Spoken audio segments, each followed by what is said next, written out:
El presidente Duque encontró 6 grupos armados organizados con alrededor de 13.000 hombres en armas y redes de apoyo. Eran las disidencias de la FARC, el ELN, el Clan del Golfo, los Pelusos, los Puntilleros y los Caparros. Hoy le entregamos al país 3 grupos de esos desmantelados. Ministro Diego Molano Aponte, ministro de Defensa de Colombia, gracias por aceptar este diálogo, por hacer este examen final con RCN Mundo. Bienvenido. Muchas gracias a ustedes por la invitación y por permitirnos estar hoy acá. Ministro, vamos a hablar un poco de lo que fue su gestión en la cartera de defensa, una gestión que empezó en el año 2021. Lamentablemente, y sea esta la oportunidad para recordar también al ministro de Defensa, Carlos Holmes Trujillo, donde usted entra, lo reemplaza, y bueno, a partir de ahí empieza usted a marcar su gestión. ¿Qué le queda? ¿Cuáles son esos logros en el sector defensa que usted quisiera rescatar? Y le digo, tenemos en la memoria hoy al ministro Carlos Holmes Trujillo. Primero, rendir un tributo al ministro Carlos Holmes, un hombre y un colombiano comprometido como el que más con la seguridad y con la democracia de este país. A él le rendimos tributo hoy, todos los hombres de nuestra fuerza pública, y en mi caso particular como ministro que tuve el honor de sucederlo después de que lo perdimos por el COVID. ¿Qué logros se alcanzaron a lo largo de estos 4 años? Porque el presidente Duque tuvo una sola política de defensa y los resultados son la construcción de todos los trabajos que se desarrollaron por parte de todos los ministros. 5 logros importantes. Combatimos y protegimos a Colombia contra esos símbolos del mal. El presidente Duque encontró 6 grupos armados organizados con alrededor de 13.000 hombres en armas y redes de apoyo. Eran las disidencias de la FARC, el ELN, el Clan del Golfo, los Pelusos, los Puntilleros y los Caparros. Hoy le entregamos al país 3 grupos de esos desmantelados. Puntilleros, Caparros y Pelusos desmantelados. Y los otros 3 grupos debilitados perdieron 1.500 hombres, es que se redujo sus hombres de apoyo y en armas, y la mayoría de ellos, sus cabecillas, se fueron a buscar protección en el régimen de Venezuela porque sabían que aquí los combatimos con contundencia. 180 cabecillas de esos grupos fueron capturados, entre ellos los más destacados, la captura y extradición de Otoniel, en el caso de las disidencias de la FARC, la captura y neutralización de Jonier, la captura y neutralización de alias Mayimbu y de, por supuesto, neutralización de alias Matampa. Y en el caso del ELN, los últimos 2 de la Dirección Nacional que quedaban en Colombia, el caso de alias Pirri y el caso de alias Uriel, y también de alias Fabián, fueron 3, fueron neutralizados en operaciones militares. Los demás están en Cuba o en Venezuela, porque saben que aquí nuestra fuerza pública los combate con contundencia. Y por supuesto, y finalmente, la captura y extradición de Otoniel, yo diría que el criminal más buscado en Colombia durante 11 años, y en una operación militar y policial contundente como CIRES fue capturado y extraditado, e inicia así la parte final de esa estructura del Clan del Golfo con los reductos que aún quedan en Colombia. De esos líderes, de esas cabecillas, pues, de esas disidencias, especialmente los que se fueron a refugiar a territorio venezolano, ¿cómo se llegó a dar o qué información manejaron ustedes de cómo llegaron a parar allá? Usted nos decía, amparados por el régimen de Nicolás Maduro, pero ¿cómo llegan y cómo terminan muertos? Lo principal es que Venezuela es un régimen hoy con Maduro, el cual protege a grupos terroristas y facilita la actividad de narcotráfico.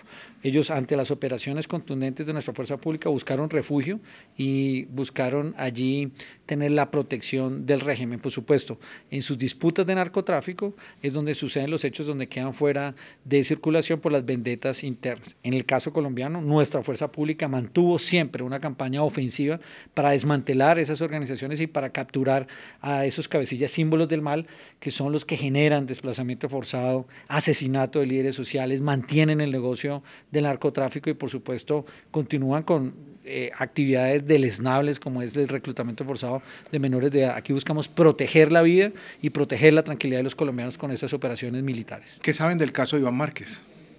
En el caso de la información de Iván Márquez, este es un hombre que traicionó a Colombia y que después de que defraudó el acuerdo de La Habana y la confianza de los colombianos, se fue a desarrollar acciones terroristas en narcotraficantes en Venezuela. La información pública que se conoce es que en una vendetta interna tuvo una afectación y en la cual está herido y hoy está siendo protegido por el régimen. En el caso de Iván Mordisco también se ha intensificado en las últimas semanas el cerco para tratar de tener un operativo certero en su contra. Acuérdese que las disidencias de la FARC quedaron en 2 reductos. Una, que nunca entraron al acuerdo, comandadas por Iván Mordisco y luego por Gentil Duarte, y luego la segunda Marquetalia. A esas dos estructuras las hemos venido golpeando, y en el caso de estas disidencias de la FARC, de las que nunca entraron al acuerdo, Iván Mordisco era el principal cabecilla. Se realizó una operación reciente donde 10 miembros de su estructura, de ese Frente Primero, fueron neutralizados, y por supuesto con una afectación a ese grupo que cometía actos terroristas, secuestros, extorsiones en la zona de Caquetá, Guaviare y Putumayo, y buscaba expandir su actividad de narcotráfico hacia Nariño. Ministro, hablemos de las incautaciones, lo que queda en estos 4 años de gobierno en el tema de incautaciones. Ese es el segundo gran logro del compromiso para proteger a los colombianos.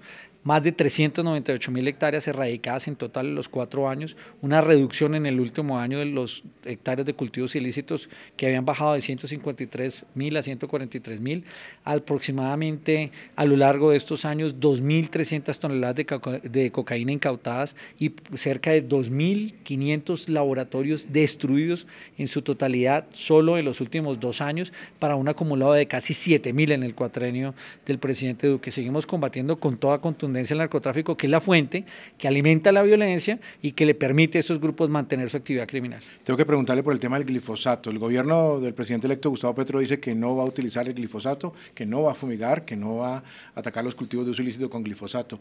¿Qué opina al respecto? Cada gobierno toma las decisiones respecto a su propia política. En el caso del gobierno del presidente Duque, todo el tiempo buscamos enfocarnos en todos los mecanismos necesarios y útiles para poder disminuir el narcotráfico.